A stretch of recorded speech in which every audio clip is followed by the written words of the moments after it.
Hola, ¿qué tal? Muy buenas tardes, amigas y amigos de Milenio. A todos ustedes, muchísimas gracias por seguirnos en esta tarde de martes, hoy en Milenio Explica. Espero que hayan pasado pues un día de las madres pues muy acogedor en compañía de sus madres. Si ustedes son mamás, pues con sus hijos.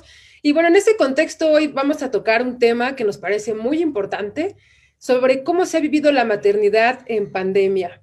Hoy justamente la Secretaría de Salud dio un anuncio pues importante porque se dio a conocer que las mujeres embarazadas van a ser vacunadas, ya van a ser consideradas en el grupo prioritario para recibir la vacuna contra COVID-19, lo cual nos parece muy importante y espero que ustedes, tres expertos que nos acompañan esta tarde, nos ayuden a entender por qué se tomó esta decisión.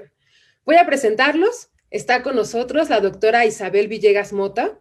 Ella es jefa de la Unidad de Enfermedades Infecciosas y Epidemiología del Instituto Nacional de Perinatología de la Secretaría de Salud. Doctora, muy buenas tardes. Muchísimas gracias por aceptar la invitación.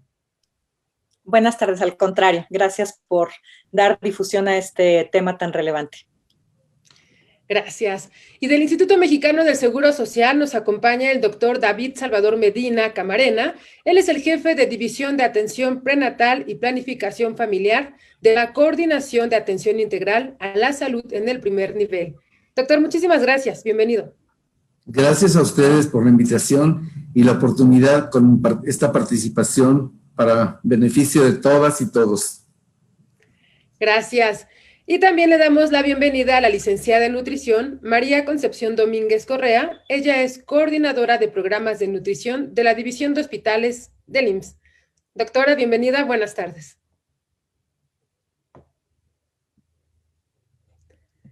Tiene su micrófono apagado, doctora, pero bueno, le damos la cordial bienvenida. Sí, muchas gracias, muy buenas tardes, gracias por la invitación. Les agradezco mucho con este tema tan importante que vamos a abordar. Gracias. Y a ustedes que nos están haciendo el favor de acompañarnos esta tarde, les recordamos que este foro está hecho para que expongan sus dudas, sus preocupaciones, las preguntas que tengan en torno a este tema. Pueden apuntarlas ahí, aquí abajito en los comentarios, y con gusto se las hago llegar a nuestro panel de expertos. Y bueno, me gustaría empezar por este asunto de la vacunación. Se decía en la conferencia por la mañana de que las mujeres embarazadas, cuando se infectan de COVID-19, cursan una enfermedad más grave, así es como lo entendí, ya me corregirá, doctora, y es por ello que se decide vacunar a este grupo. ¿Nos puede poner en el contexto pues cómo se ha enfrentado la pandemia en las mujeres embarazadas, qué tantos casos se han presentado, también el asunto de los fallecimientos en el hospital donde usted labora, y bueno, ¿por qué se prioriza la vacunación a este grupo? Doctora, adelante, por favor. Sí, claro que sí, es un gusto. En el Instituto Nacional de Perinatología, desde que inicia la pandemia, empezamos a hacer pruebas prácticamente a todas las embarazadas, pruebas de tamizaje, no solamente a aquellas que tuvieran ya síntomas evidentes. Entonces, empezamos a encontrar que 1 de cada 4 embarazadas era positiva. Entonces, al principio de la pandemia, teníamos así cifras hasta de 25% de positividad, lo cual para julio, por ejemplo, muy en congruencia con la manera en la que se presentó en México la pandemia, pues llegamos a tener cifras hasta de 35% de positividad, 40%, para diciembre teníamos cifras de 55% de positividad, o sea, 1 de cada 2 embarazadas era positiva, y es importante también comentar que son asintomáticas las más de las veces o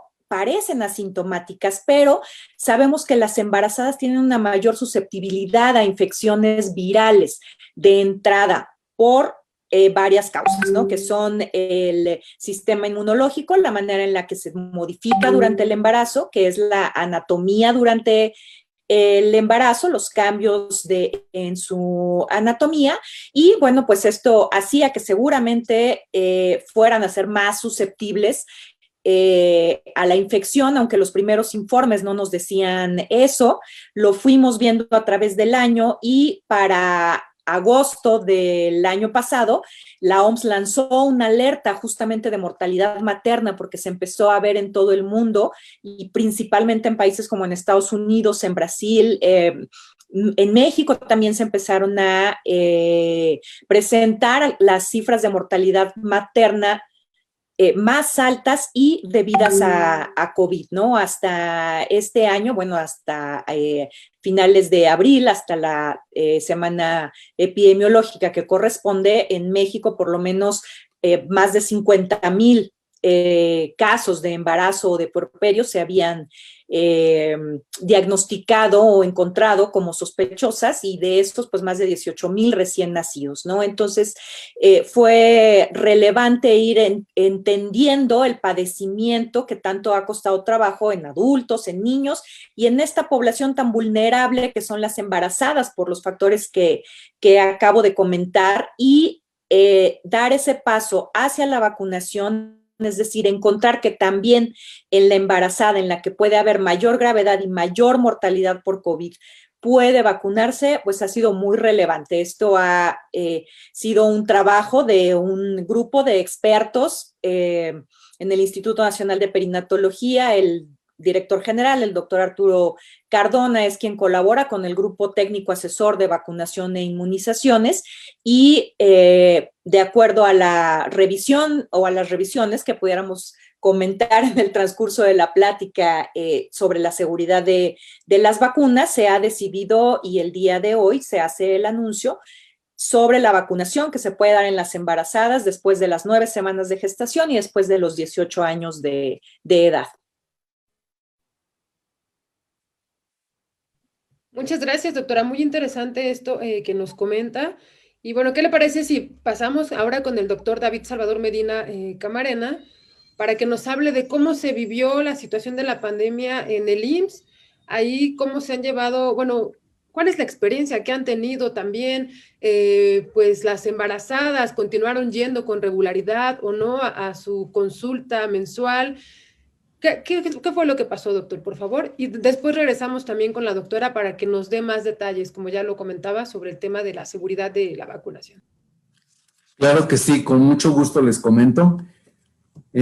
Al principio nosotros estuvimos muy pendientes de la situación que estaban presentando las pacientes embarazadas. Sabemos que una mujer embarazada tiene condiciones diferentes en cuanto a su sistema inmunológico.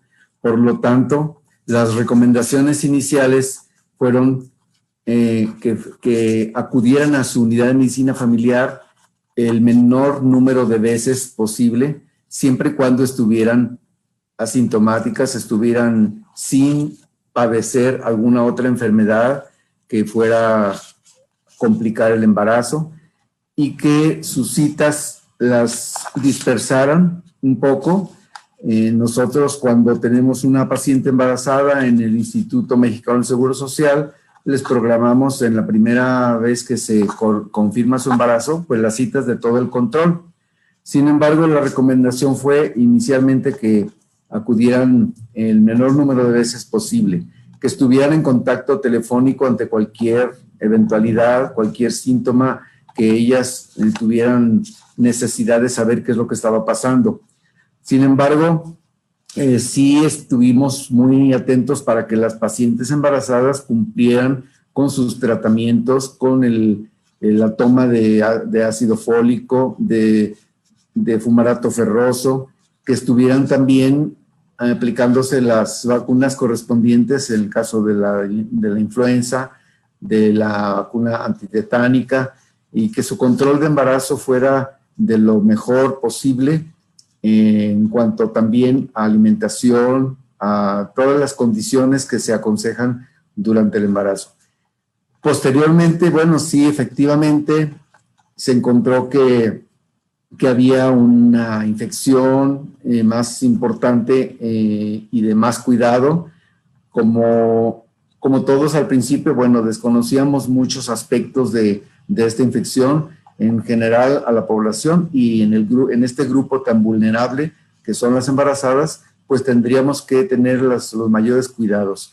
Insistir mucho durante todo el embarazo, ¿verdad? con las medidas generales que conocemos, como es el aislamiento, el distanciamiento o guardar la sana distancia. En las embarazadas les pedimos que estuvieran con un margen de 2 metros de distancia de otras personas, que en lo posible pues no salieran de casa, que solamente que hubiera una necesidad muy justificada podían salir de casa, que hicieran una higiene muy específica sobre el lavado de manos adecuado, con los pasos correctos del lavado de manos para evitar que hubiera alguna infección y principalmente la de este virus. Asimismo, pues también el uso del cubrebocas, que posteriormente pues ya se fue generalizando por el conocimiento de la protección que se tiene hacia las vías respiratorias. Y en caso pues de estornudo o toser, pues igual que se utilizara el ángulo interno del brazo, del antebrazo, para poder llevar a cabo esta situación y evitar contagios, ¿verdad? Doctor, perdón, y así como en perinatología ustedes pueden identificando este aumento de casos de COVID-19 en embarazadas, así como nos lo narró la doctora Villegas. Sí, en general nosotros en todo el país no tengo el dato porque no me corresponde tener esta información del número de embarazadas que hayan tenido la infección.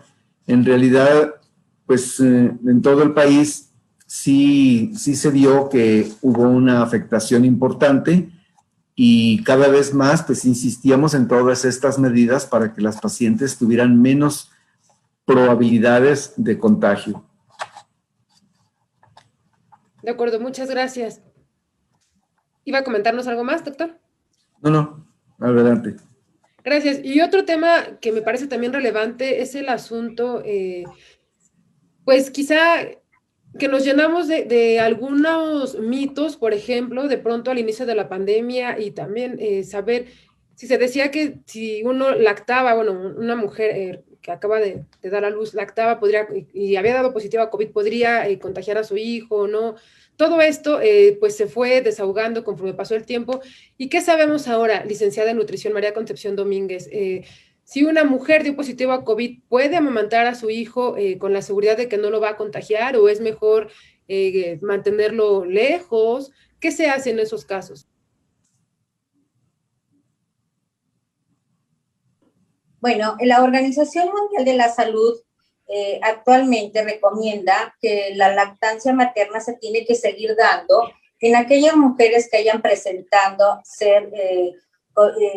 tener el contagio de COVID-19 con esta enfermedad. No hay ninguna restricción, ya que actualmente no se ha demostrado que la leche materna contenga el virus. Es decir, que ellas pueden seguir amamantando con ciertas precauciones, siempre y cuando ellas utilicen una careta, un cubreboca, el lavado, la higiene de manos correctamente antes de iniciar la alimentación al seno materno, tener cuidado precisamente a la hora de proporcionar el seno materno, lavándolo por lo menos una vez al día y limpiándolo cada vez que se vaya a proporcionar la lactancia al bebé.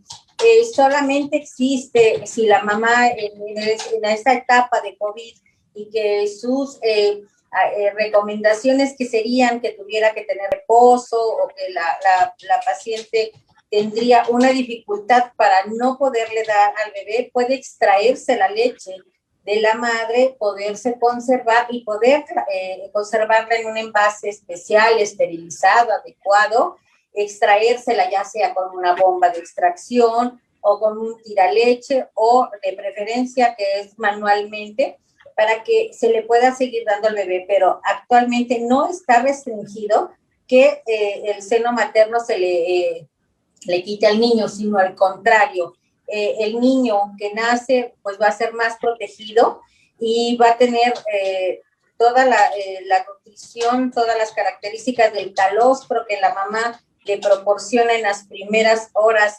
de nacimiento al niño, por lo cual, pues lo único que tenemos que tener cuidado, las recomendaciones para evitar el contagio mamá-bebé, se ha visto muy, muy delimitado, es decir, que no existen realmente situaciones que el bebé se haya complicado, realmente si las tiene o no el bebé, pues son muy limitadas, pero lo mejor es que la alimentación al seno materno le proporciona muchísimo más beneficio al bebé, ya que le protege la seguridad, el contacto de piel a piel entre mamá y el bebé, pues es un lazo que se tiene y que da más seguridad tanto al bebé como a la mamá y puede seguir lactando durante este periodo de que pueda contagiarse de COVID.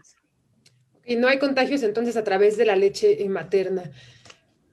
No los hay, no existe. Todavía no se encuentra que la leche materna contenga el virus. Está totalmente, hasta ahorita no se ha encontrado. De acuerdo, muchísimas gracias. Doctora Villegas, regresamos con usted. Me decía que se realizaron diagnósticos a 50,000 casos de mujeres embarazadas, 18,000 recién nacidos. ¿Esto es a nivel nacional? Es correcto, Fanny, esto es a nivel nacional.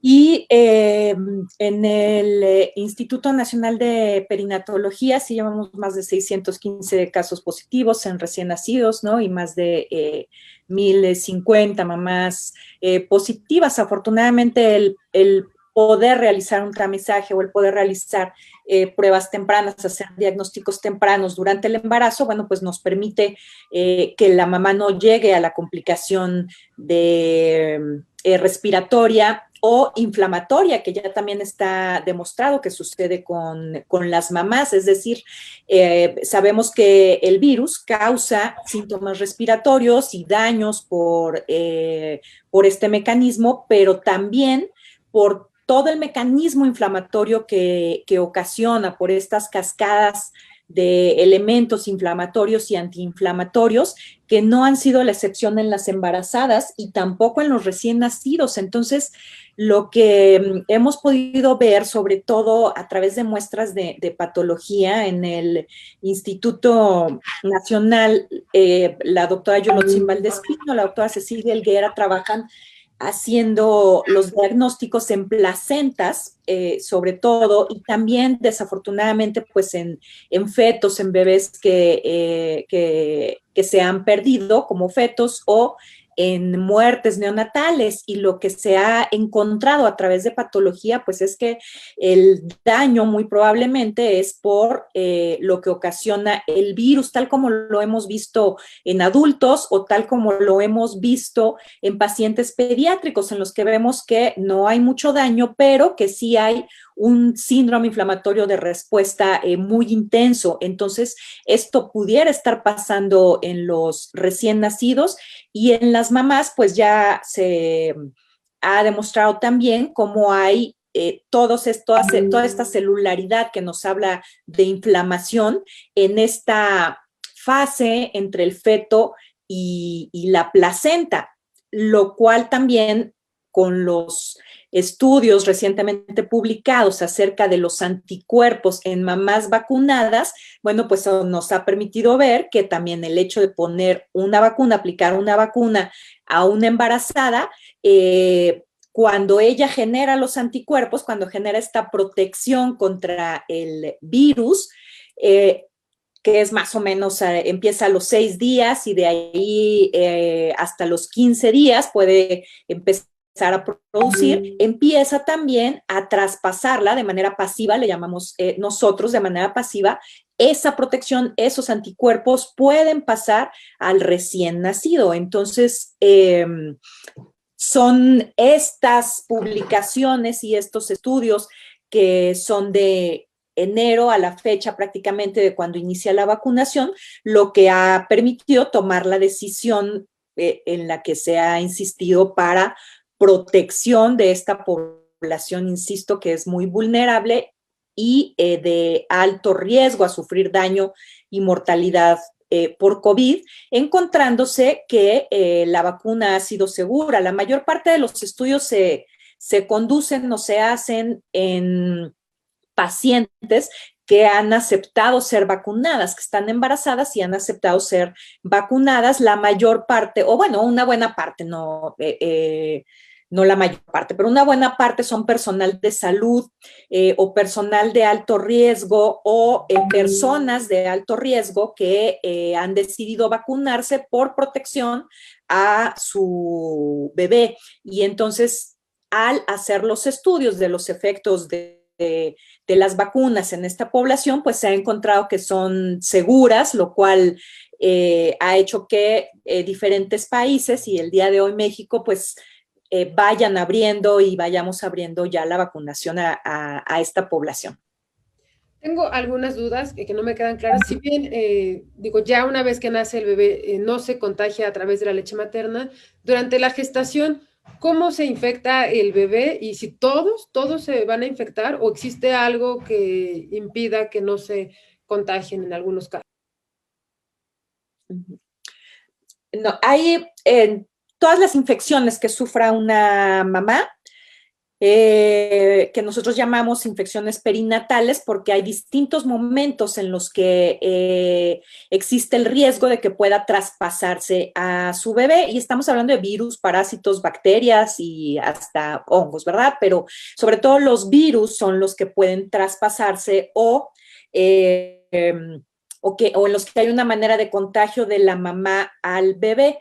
¿En qué momento? Bueno, depende mucho del trimestre de la gestación. Si estamos en primer trimestre, hay algunos virus que pueden causar daño al producto, a los bebés, por ser teratogénicos, porque todavía está en formación ese bebé, ese producto, y entonces al infectar también las células del bebé, bueno, pues puede haber malformaciones al nacimiento o hacer inviables esos embarazos. Esto no se ha demostrado como tal con COVID. Sí se ha presentado mayor aborto, pero no creemos todavía o no se sabe todavía que la causa pueda ser COVID, aunque vemos al virus en la placenta, y también de los estudios del instituto se ha encontrado incluso en los productos, en los fetos expulsados. Entonces, desde este momento puede haber una infección. El segundo trimestre de la gestación, que es cuando ya están formados, cuando están más en crecimiento, puede infectarse en ese momento la mamá y traspasar al bebé. También hay una alta probabilidad. Puede ya no generarse a lo mejor alguna malformación, pero sí por los factores inflamatorios generar un retraso en el crecimiento intrauterino o un parto pretérmino, una ruptura de membranas pretérmino.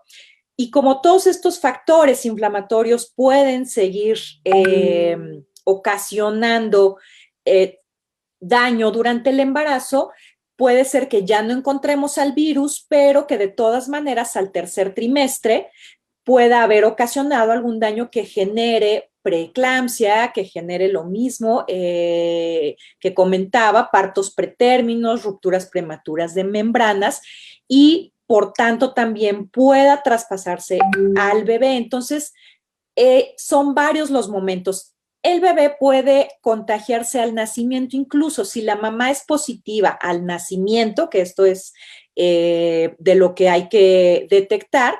No es para separar a su bebé ni para no dar lactancia materna, por supuesto, porque estamos aquí todos totalmente de acuerdo en que el beneficio de la leche materna es incalculable y debe darse incluso aunque la mamá tenga COVID, pero si una mamá es positiva, hay otros momentos en los que puede contagiarse el bebé, que son el momento del parto o cesárea. No hay una diferencia hasta el momento entre que el nacimiento pueda ser vía vaginal o vía abdominal, pero ese líquido amniótico en el que sí se encuentra el virus, porque así lo ha visto la doctora Elguera en el instituto, encuentra el virus en líquido amniótico, en placenta. Entonces, ese mismo líquido que está aspirando el bebé durante el nacimiento y el contacto estrecho con la mamá al nacimiento puede hacer que se contagie. ¿Qué pasa? A la mayoría de los bebés les va bien o les puede ir bien, pero tampoco lo sabemos porque depende de muchos factores. Y entonces al bebé con COVID, al el COVID neonatal sí puede generar más días de estancia, sobre todo por complicaciones respiratorias. O sea, la patología respiratoria sí se ha visto más complicada en los bebés con COVID que en los bebés sin COVID. Entonces, de ahí la importancia de prevenir con una sola vacuna, vacunando a la mamá, porque a los recién nacidos no vamos a hacer estudios ni se va a vacunar todavía, pero sabemos que proteger a la mamá siempre va a ser una protección también para el bebé. Y los estudios continúan, pero esto es lo que, esta es la tendencia y la doble virtud y efecto de la vacuna para el embarazo, ¿no? Que se hace la prevención a 2 personas. Y con esta explicación entonces comprendemos el por qué se está pidiendo vacunarse a la 9ª semana, ¿no? Perdón, ¿sí? ¿9ª semana? ¿Está bien? Después de la 9ª semana y con más de 18 años, aunque los estudios han incluido niñas de 16 años embarazadas, pero por la seguridad de la vacuna y por el momento del embarazo, después de las 9 semanas y más de 18 años de edad. Otra pregunta antes de pasar con los doctores. También, doctor Salvador, si quiere agregar a la... Sí, por supuesto. Sí. Gracias. Sí, efectivamente estamos de acuerdo con todo lo que han comentado, ¿verdad? Y sabemos que para el recién nacido o la recién nacida, la principal vacuna es la leche materna, que se le debe proporcionar en cuanto nace. Dentro de la primera media hora de haber nacido, se le debe proporcionar lactancia materna. Sabemos que todo el contenido de la leche materna va a proporcionar las defensas suficientes para que se eviten muchas infecciones y muchas enfermedades del recién nacido. Y entre ellos, ¿por qué no? ¿Verdad? Sí faltan estudios por hacer, pero sabemos que todos los bebés que han recibido leche materna, pues han tenido menos riesgo de contagio ante este virus y han salido adelante. En el Seguro Social también se tomó como una medida de protección para las embarazadas el subrogar a la atención obstétrica a hospitales privados, ya que muchos hospitales del instituto se convirtieron en COVID completamente para poder atender a los pacientes que padecieron o padecen todavía estas infecciones, y algunos hospitales de atención obstétrica se convirtieron en híbridos que fueron parte COVID y parte siguieron con la atención médica de rutina, y entonces se les ofreció a las embarazadas poder recibir atención subrogada en hospitales privados para no tener el contacto tan directo con el resto de los pacientes. De esta manera, pues también se logró que se evitara muchas infecciones por el virus, ¿verdad? Y bueno, el instruir o el informar durante el embarazo a la mujer acerca de pues, la dieta, acerca de los beneficios de la lactancia materna, acerca de todas las medidas higiénicas, pues tuvo que contribuir también para que esto estuviera en las mejores condiciones la mujer una vez que ya tuviera a su bebé. Y posteriormente, pues en el puerperio, de igual manera, que continuara con todas las medidas higiénicas que ya conocemos y perfectamente de acuerdo que se continuó con la instrucción y con la indicación de darle lactancia materna de manera exclusiva, sin ningún otro tipo de alimento ni agua, ¿no? Durante los primeros 6 meses la indicación es que sea exclusivamente leche materna. Hay indicaciones muy precisas cuando la persona recién nacida no puede recibir leche materna. Por ejemplo, es el caso del VIH. Las mamás que tienen VIH pues no pueden alimentar con leche materna a sus bebés. Sin embargo, cuando es separada por alguna razón la mamá del bebé y no está en contacto directo para poderle proporcionar el seno materno de manera directa, como lo mencionaron también, una medida que debe hacer es extraerse la leche, conservarla y proporcionársela con una técnica especial porque no se deben utilizar mamilas ni biberones, sino con una técnica de vaso para que pueda proporcionársele la leche materna al recién nacido. Solamente que esté contraindicada por el pediatra, pues no se le debe dar, pero inclusive en los bebés de bajo peso, muchos bebés prematuros, pues lo más recomendable es que tengan acceso a la leche materna exclusivamente. Y después de los 6 meses debe prolongarse hasta los 2 años o más, dependiendo, ¿verdad? Nos decía ya la doctora Villegas que pues la vacunación o los anticuerpos que se generan al vacunarse pasan al bebé. ¿Esto ocurre también en el caso de los recién nacidos? Es decir, no sé, supongamos que una mamá joven, doctora, le tocó la vacunación y tiene un bebé lactando, ¿puede pasar estos anticuerpos o todavía no sabemos esto? Sí, como comentaba el doctor, todos los anticuerpos que puede traspasar la mamá al bebé pueden ser in útero y a través de la leche materna. Son varios momentos. Entonces, esto puede ser también a través de la infección. De hecho, es importante comentar, es diferente incluso los anticuerpos que se generan por vacuna y los que se generan por la infección natural.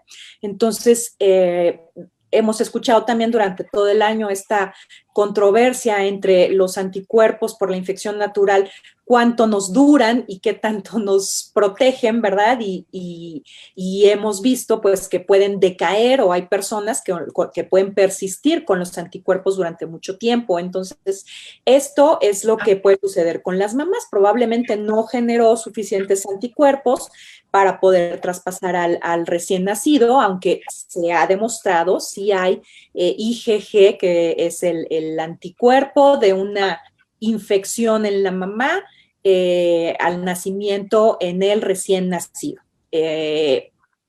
Dos diferentes protecciones, dos diferentes maneras de generar anticuerpos, dos anticuerpos diferentes contra dos partes, digamos, de la estructura del virus diferente, con vacuna y con infección natural, pero lo que tenemos que evitar es la infección natural, por supuesto, ¿no? Que la mamá genere anticuerpos a través de la vacuna para que no se complique, pueda traspasarlos al bebé, que es lo que se está demostrando, que sí se están traspasando y que pueda de esta manera protegerlo, así como protege a su bebé con una mascarilla, con una careta, limpiando la piel, evitando que pueda contagiarse del virus que ella tiene, sintomática o no sintomática. De esa misma manera, la vacuna va a ser muy relevante y va a ser muy relevante dar seguimiento a esos embarazos. Entonces, por eso también hay una manera o lo que estamos sugiriendo a todas las embarazadas es que de recibir la vacuna o al recibir la vacuna también lo notifiquen directamente a sus médicos tratantes, que notifiquen que ya recibieron la primera dosis, que estén vigilando durante los primeros 30 días, porque se ha visto que los eventos adversos por la vacuna son mínimos como en toda la población. Entonces, no hay un mayor riesgo en las embarazadas. De hecho, las embarazadas presentan más dolor en el sitio de la aplicación a comparación de las no embarazadas.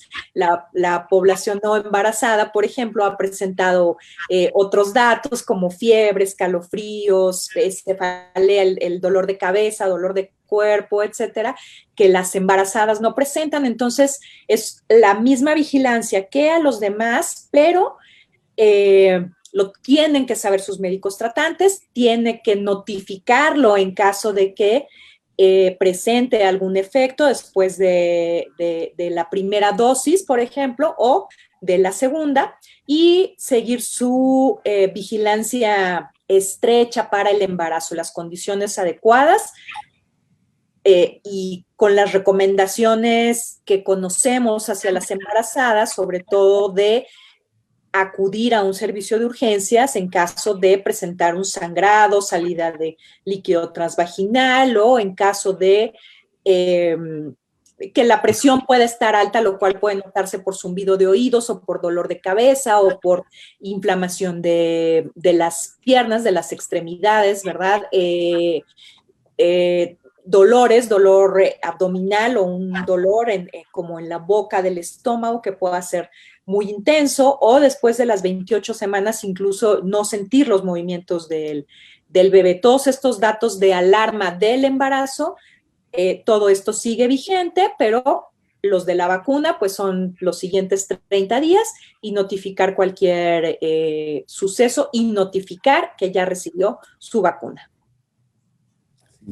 También es muy importante señalar que esta iniciativa de hospitales y unidades amigas del niño y la niña comprende un programa muy amplio acerca de que va en torno a la lactancia materna, y que inclusive señalar lo importante que es que la familia esté participando en todos estos conocimientos y que esté apoyando a la mujer embarazada y a la mujer que ya tiene su bebé, a la mujer que está lactando, pues para que todo esto mejore y se facilite que la mamá, la nueva mamá, pueda llevar a cabo la lactancia materna y todos los cuidados, ¿verdad? Que se le dé un espacio, por ejemplo, en su casa, un espacio donde esté tranquila, donde esté con el distanciamiento social del que tanto hemos hablado, y que la pareja o quien la paciente o la mujer embarazada decida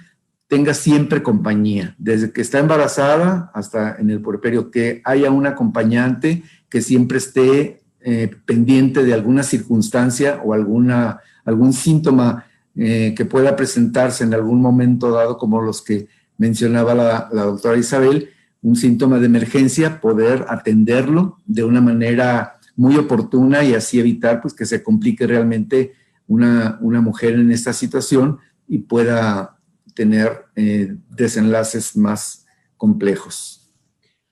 Además de estas medidas que ya conocemos todos para evitar contagiarnos de COVID, el distanciamiento social, el lavado de manos constante, el uso de cubrebocas, me parece que el de la nutrición es sumamente importante.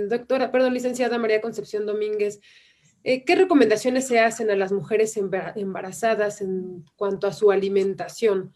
¿Deben de llevar a cabo una alimentación especial, balanceada? ¿Cuáles son las recomendaciones que se les hacen? Así es, la parte fundamental precisamente de una mujer embarazada es su alimentación desde antes e inclusive de la procreación, ya que una mujer bien alimentada va a tener un desarrollo adecuado del bebé, del embrión, e inclusive el peso que tenga la mujer va a ser fundamental para poder tener un mejor desarrollo del embarazo. Sabemos hoy que el COVID ha tenido mucho que ver con lo que ha sido el sobrepeso y la obesidad. Al igual, una mujer que ya tiene sobrepeso u obesidad durante su periodo de gestación afecta más a contribuir que tenga mayor complicaciones si se llega a infectar del virus SARS-CoV-2. Es por eso que la alimentación es fundamental en cada periodo de su embarazo. Nosotros distribuimos al embarazo en 3 trimestres, es decir, que el primer trimestre del primero al tercer mes, la alimentación debe de ser normal. No se le adiciona totalmente, solamente las mismas calorías, energías que necesita una persona normal son las necesarias para que el bebé se pueda desarrollar. No es necesario todavía suplementar mayor cantidad de alimentos. Cuando cursa ya el segundo trimestre, aquí es donde aumentamos ligeramente las calorías a la mujer, que serían 250 calorías. Esto viene equivaliendo a una porción más de leche para proporcionar el calcio necesario que necesita el bebé, alimentos de origen animal y vegetal que van a dar hierro y ácido fólico, como es las carnes rojas, las verduras verdes, y también empezamos a incrementarle la cantidad de agua. Esta agua es muy importante porque tanto para el líquido amniótico que va a necesitar, pero también para la producción de la leche que necesitamos. Realmente no estamos acostumbrados a tomar la cantidad de alimentos en general, no nada más la mujer embarazada en general, pero es importante para esa producción también de leche que se sigan tomando esos líquidos. Cuando se llega ya al tercer trimestre, se aumentan aproximadamente unas 450, 500 kilocalorías y dependiendo del peso que fue subiendo la paciente, se recomienda no subir más de 12 kilos, o sea, de 9 a 12 kilos es lo máximo de un peso normal. Muchas veces las embarazadas dicen, es que tengo que comer por 2, ¿no? O para 2. No, lo que nosotros necesitamos es comer para nutrir a mi bebé, pero cosas nutritivas, cosas que le van a proporcionar los nutrientes necesarios para que el bebé vaya creciendo y vaya teniendo su peso, pero se tiene que comer no por 2, sino es para los 2 con cantidades adecuadas. Es por eso muy indispensable que se verifique la cantidad y la calidad de alimentos. Recuerden que nuestra alimentación pues tiene que ser equilibrada en cuestión de la proporción de alimentos que yo como, o sea, ni más ni menor cantidad, sino que tiene que ser equilibrada en los nutrientes que yo debo de comer, en las proteínas, en los hidratos de carbono, en las grasas que consumo y el consumo que debe de ser para la mujer embarazada de vitaminas y minerales.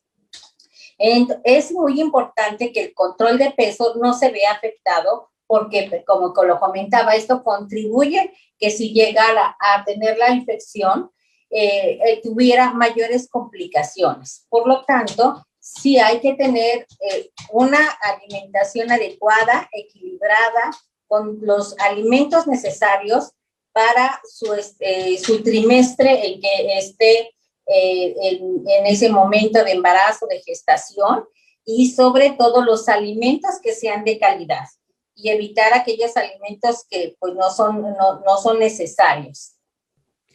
Decía, tiene que subir de 9 a 12 kilos, en promedio 1 kilo por mes. Así es, correcto. En los primeros meses sabemos que las mujeres embarazadas pues presentan náuseas, el vómito, que en muchas ocasiones hace que la mujer baje de peso, no que aumente, sino al contrario, baja por este problema, por las náuseas, que no hay la misma, todo el problema endocrinológico que empieza a adquirir, ¿no? La mujer, los cambios, pues hacen que el consumo sea menos. Pero posteriormente, cuando ya empieza a ver, hay más salivación, que vienen los mencionados antojos, ¿no? Que se dicen, ay, es que se me antojó, es porque tenemos o segregamos las mujeres mayor cantidad de saliva y es cuando se nos antojan las cosas y es cuando empezamos a consumir mayor cantidad de alimentos. Entonces, ya no, es que tiene que comer porque se le antojó y la familia aquí pues le lleva a veces alimentos que no son tan nutritivos. Y efectivamente tenemos que subir un kilo por mes, ya les explicaba, a veces en los inicios se disminuye, pero posteriormente es lo correcto. De acuerdo, muchísimas gracias. Tenemos aquí una pregunta de Berta Luz Trujillo Ruiz. Pregunta si existen ya las pruebas para recién nacidos para detectar COVID-19 o qué se puede hacer en caso de sospechar que un bebé podría estar contagiado. ¿Quién quiere responder? Adelante, doctora. Sí, se hacen pruebas. Las pruebas a los recién nacidos se hacen, pueden ser inmediatamente al nacimiento, que es lo correcto, pero en cualquier momento pueden realizarse.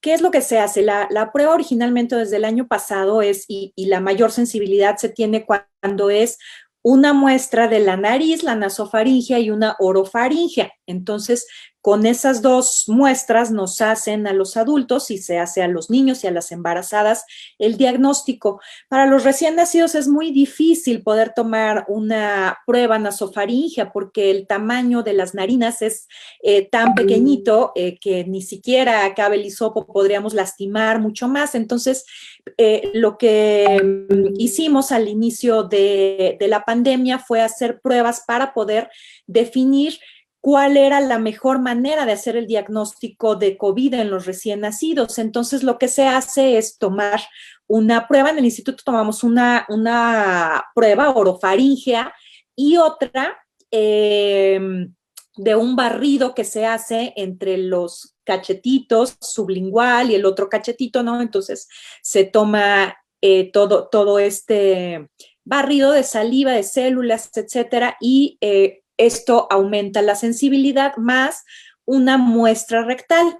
También era controversial lo de la muestra rectal, pero ya lo que hemos visto es que esto nos permite hacer también mejores diagnósticos, tomar las pruebas orales más la prueba rectal. Con eso podemos tener una mejor aproximación al diagnóstico de positividad en un recién nacido. Y de hecho, cuando salen negativas y la mamá es positiva, se sugiere repetirlas a las 24 horas para hacer una confirmación del diagnóstico. De acuerdo, muchas gracias, doctora. Doctor Medina, en el caso del IMSS, ¿qué ocurre? ¿Cómo se lleva a cabo este proceso? Y, bueno, las mamás que sospechen que sus bebés están contagiados, ¿tendrían que acudir a ustedes a la atención prenatal? ¿O cuál es la recomendación? Sí, la recomendación principal, pues cuando se conoce la mamá positiva, ¿no?, se hace una vigilancia más estrecha al bebé, al recién nacido, y se le hace una muestra de los carrillos internos de la boca y la faringe para poder determinar pues si está la presencia del virus. Por lo general, hay una cita entre el tercer y quinto día de haber nacido el bebé para que acuda la mujer a su unidad de medicina familiar para la toma del tamiz metabólico neonatal que se les realiza a todos los recién nacidos. Ahí se hace la primera entrevista una vez que la paciente fuera de alta sin ninguna sintomatología, ahí se le hace, tenemos esa oportunidad de la primera entrevista y cuestionar sobre algún síntoma o algún dato que nos haga sospechar que hay alguna infección. Posteriormente, a los 7 días hay una cita segura también para la mujer, principalmente para la vigilancia en el puerperio, y una tercera cita a los 28 días. Son los controles que nosotros tenemos sobre las mujeres en la etapa del puerperio. Sin embargo, ante cualquier sintomatología, la paciente tiene la instrucción de acudir en cualquier momento y no esperar hasta el día de la cita, por supuesto, ya sea a su unidad de medicina familiar o comunicarse vía telefónica para que inclusive un médico pueda ir a visitarla a su domicilio. De acuerdo, muchísimas gracias, doctor Medina. Aquí hay otra pregunta ahora de Liliana Soria.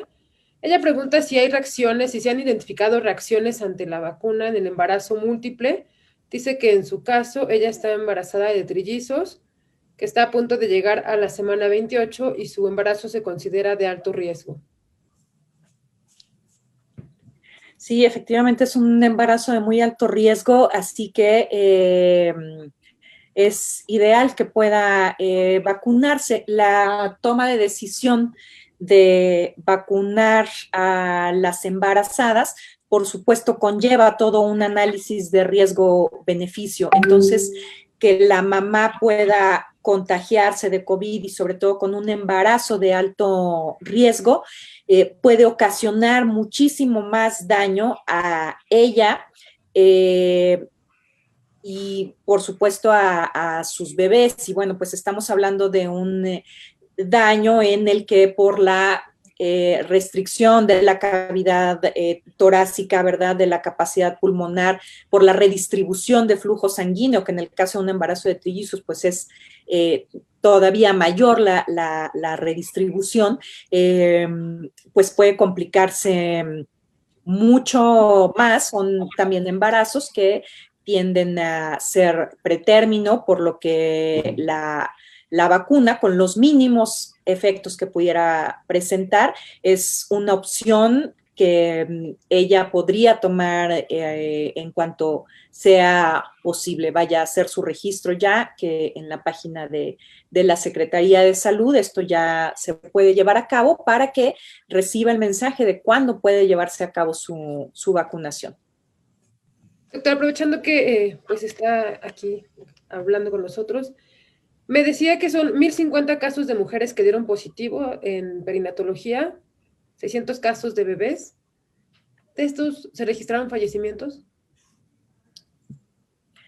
Afortunadamente no directamente relacionados a COVID, sino por otras complicaciones de los recién nacidos. Es decir, el Instituto Nacional de Perinatología recibe per se embarazos de alto riesgo. Entonces, las mamás ya tienen comorbilidades como obesidad en la mayor parte de los casos, pero también, y hablando de nutrición, ¿verdad?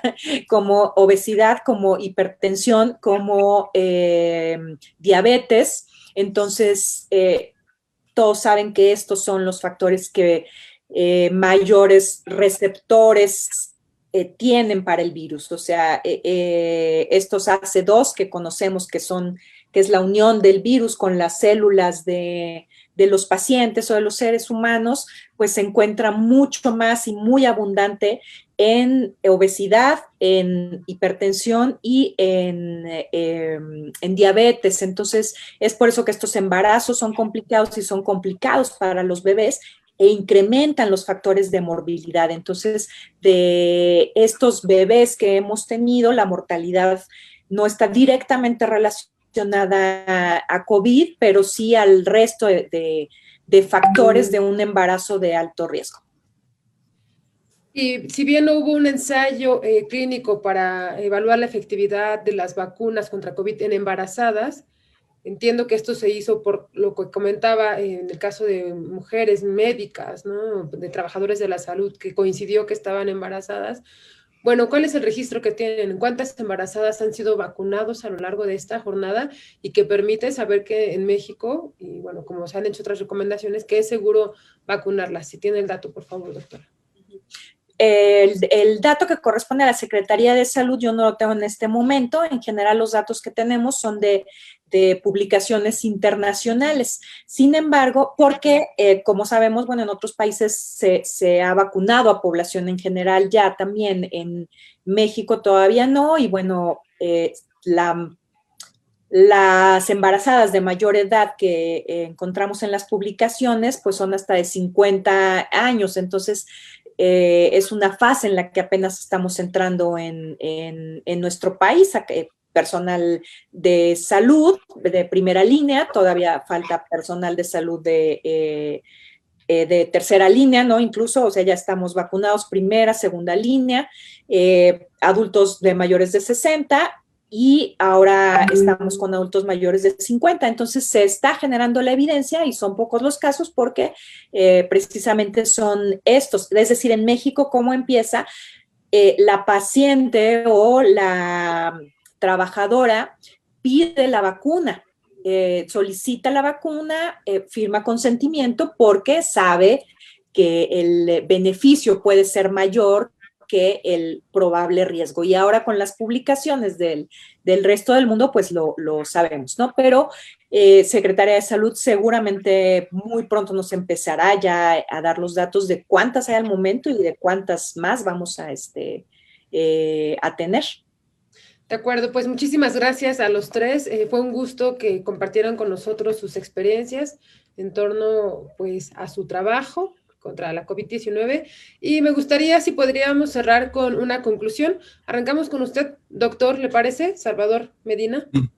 Muchas gracias. Sí, yo también agradezco mucho esta oportunidad porque siempre hay dudas de la población y nosotros estamos para atender esas dudas y esas inquietudes con mucho gusto. Sabemos que al principio no había mucha experiencia, ahorita ya sabemos que una mujer embarazada principalmente con otra complicación como puede ser una enfermedad coexistente como la diabetes, la hipertensión o la obesidad, más el embarazo, ¿verdad? Más otros factores de riesgo que ya conocemos como puede ser el haber tenido muchos hijos, el tener abortos anteriores, cesáreas previas, la edad, el grupo RH negativo, etcétera, etcétera. Factores que sabemos de antemano que van a poner a una embarazada en alto riesgo, pues hay mayor susceptibilidad para que adquiera este tipo de infecciones. Y qué bueno que tenemos ya el apoyo internacional y los estudios para que puedan vacunarse todas las embarazadas y disminuir afortunadamente el riesgo de esta infección. Y bueno, ahondar acerca de la lactancia materna, que debe ser desde el nacimiento y exclusiva por 6 meses y complementaria hasta los 2 años o más, con el apoyo de la pareja o la familia, ¿no? Gracias. Al contrario, muchísimas gracias a usted, doctor David Salvador Medina Camarena, jefe de División de Atención Prenatal y Planificación Familiar de la Coordinación de Atención Integral a la Salud en el primer nivel del Instituto Mexicano del Seguro Social. Muchísimas gracias. Licenciada de Nutrición, me gustaría, María Concepción Domínguez, me gustaría que también nos compartiera una reflexión, por favor. Sí, claro, sobre todo a las mamás que no tengan miedo en lactar a sus bebés si es que tienen sospecha o que tuvieran el virus. No dejen de lactarlas, al contrario, pueden ir a nuestros centros hospitalarios a que se les pueda dar las recomendaciones, que se les pueda llevar de la mano para que ellas puedan seguir amamantando, que cuiden su alimentación y que también cuiden la alimentación del bebé, ya que son los futuros, ¿verdad? Nuestros futuros emprendedores y que necesitamos que sean niños sanos y que a través de esa salud se va a tener a través de la lactancia materna, que no la abandonen y que también las mamás que trabajan, que también nosotros podemos orientarlas e instruirlas cómo poder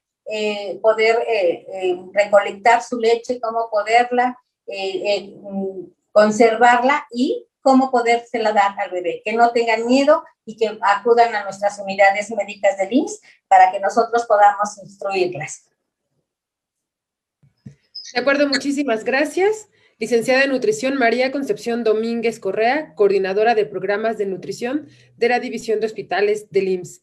Y nos acaba de llegar una pregunta más que me parece importante desahogar.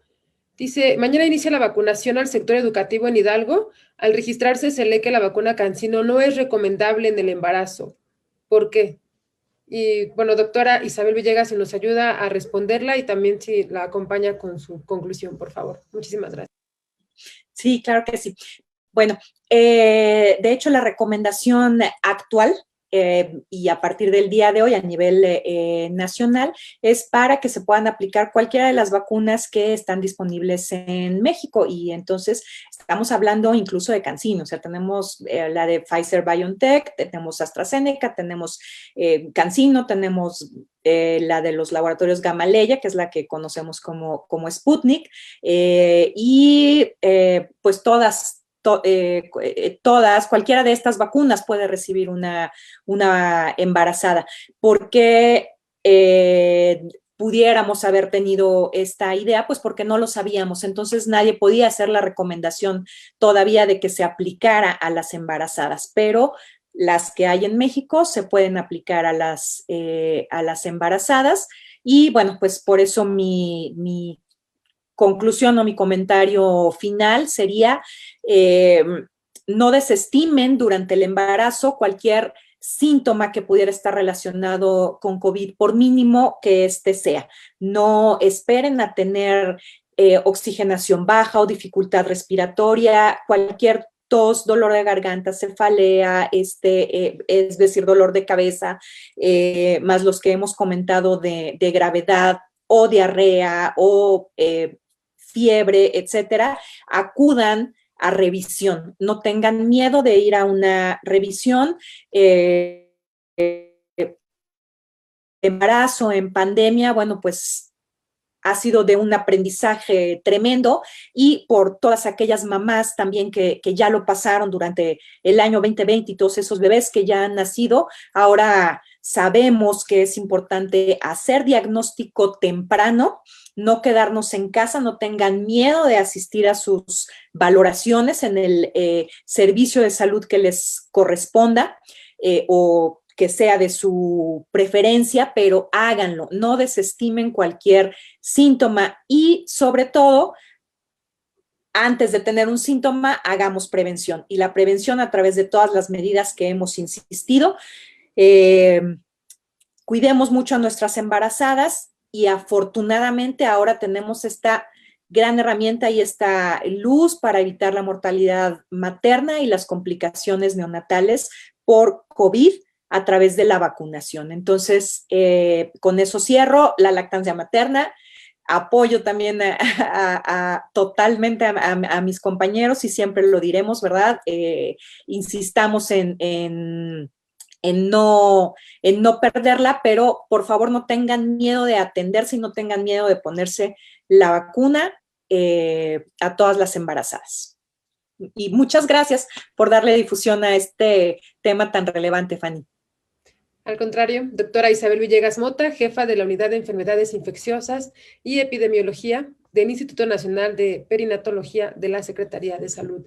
Pues ha sido un gusto que nos hayan acompañado en esta tarde de martes en Milenio Explica. Hoy hablamos de maternidad en pandemia.